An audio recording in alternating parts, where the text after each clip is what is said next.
work was done under the guidance of Dr. Wayne Strasser and with other colleagues at the university. So, starting off with motivation, non-Newtonian high viscosity fluid atomization is very challenging, but appears in many different applications, such as the energy and combustion industry, environmental sustainability concerns, as well as biomedical applications, and manufacturing of material industrial operations. So optimizing this process could result in significant cost and efficiency improvements. And a couple years ago, Wilson and Strasser developed a new method of twin fluid atomization. They switched the fluids, and so instead of typically you would see the high viscosity fluid, the gas would be injected into that section, but they switched the feed, and here you can see different snapshots through time. As the name suggests, there's wave formation that then builds over time, and then the wave begins to collapse and break, leading to a lot of droplet break-off. However, 3D CFD models of this process are very computationally expensive. They may take months on even hundreds of cores. And so determining if reduced order models, or in this case two-dimensional models, can serve as viable surrogates is of great interest. It would be very beneficial, saving a lot of computational costs. So, for example, the runtime could be reduced from weeks or months on an HPC cluster to just a matter of hours on a simple laptop. So within the research group, we began by looking at comparing 2D planar and 2D axisymmetric models against the 3D counterparts to see which were better approximations of the 3D atomizer behavior. And we found that the 2D axisymmetric models were better approximations of the 3D behavior. So all models presented in this work will be 2D axisymmetric. So looking a bit more at the wave behavior, see that we know that droplet physics are inherently 3D, but in this process, we're interested in the wave formation, the behavior that begins primarily as a two-dimensional phenomenon due to Kelvin-Humboldt's instability. And so as pressure builds during the wave formation, that then leads to the droplet break-off, and this suggests that the 3D effects become more important as the wave develops. However, this work, as I mentioned, process than the actual droplet physics and the break-off thereof. And so, be looking at different wave statistics and measurements, and those will be taken at the farthest upstream beach location, which is the geometry over which the wave is breaking and collapsing. It's also worth noting that because this is a 2D axisymmetric model, the droplets that appear in any of the two-dimensional models are actually toroidal, because it's expand that into 3 dimensions, we see about the central axis. So, in terms of methodology, I begin by taking data from CFD models and then generating the animations that is similar to the ones that was just seen. A more detailed look into the computational methods can be found in the previously cited reference, but it was a volume of fluid PLIC scheme that they were using. So then we'll separate that animation into its corresponding frames, and then from there use a custom MATLAB software to calculate the wave height of each frame. That can then generate a wave height signal, and then various metrics can be determined from that signal, such as the average wave height, standard deviation, minimum, maximum, as well as we can then take that wave height signal, do the fast Fourier transform with that, and identify the frequency of oscillation and the corresponding amplitude at that frequency. So again, just an overview of methodology. Beginning with an initial animation, I note that the 2D models are purposefully coarse and not mesh independent.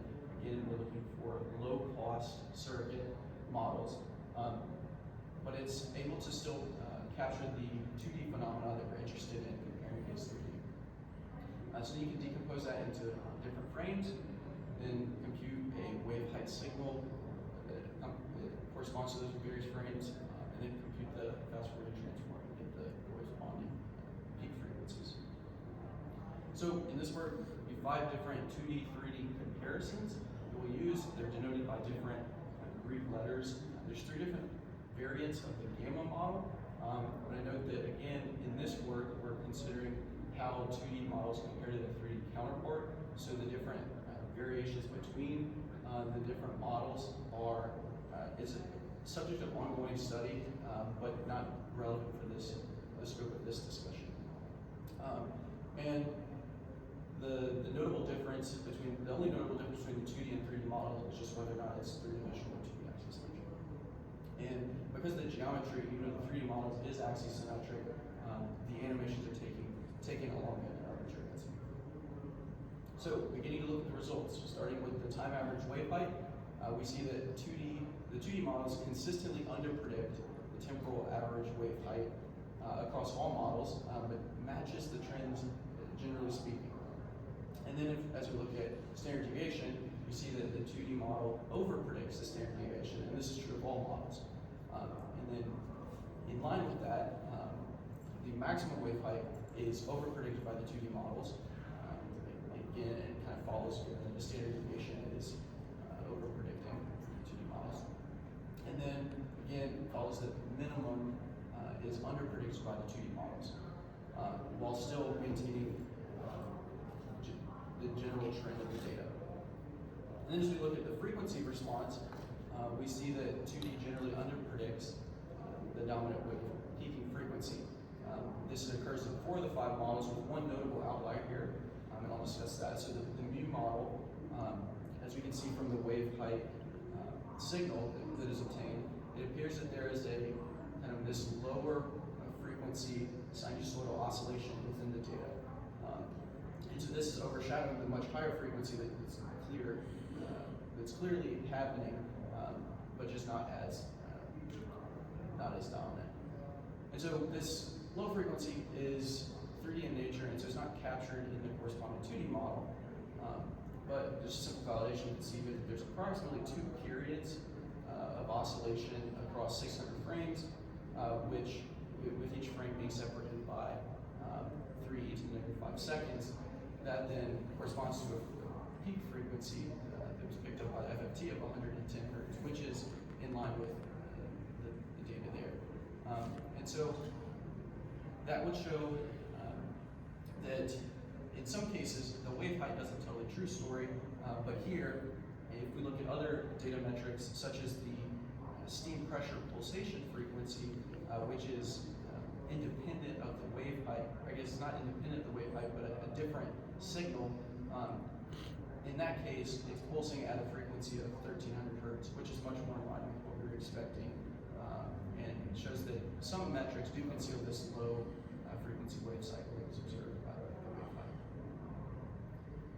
And so then, final metric, looking at the dominant frequency amplitude, we see that the 2D models overpredict this amplitude for all models, and that's due to the fact that the 3D models are much more diffusive, and so the wave height signal, as was seen in the model for the mu case, is very noisy, and so the peaks are not as clear as they are in the 2D case.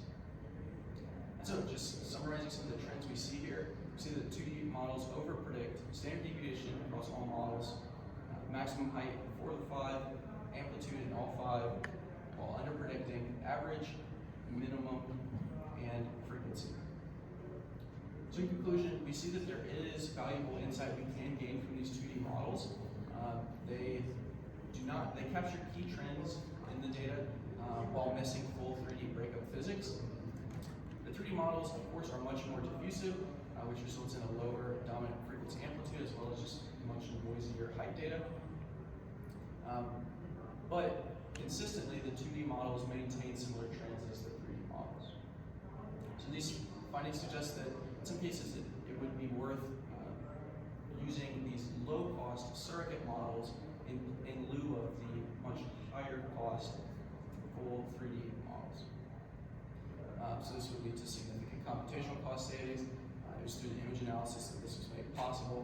And future work would involve developing an azimuthal averaging scheme for the 3D wave height data, as well as looking and speaking more to the geometric variation across the different model pairs.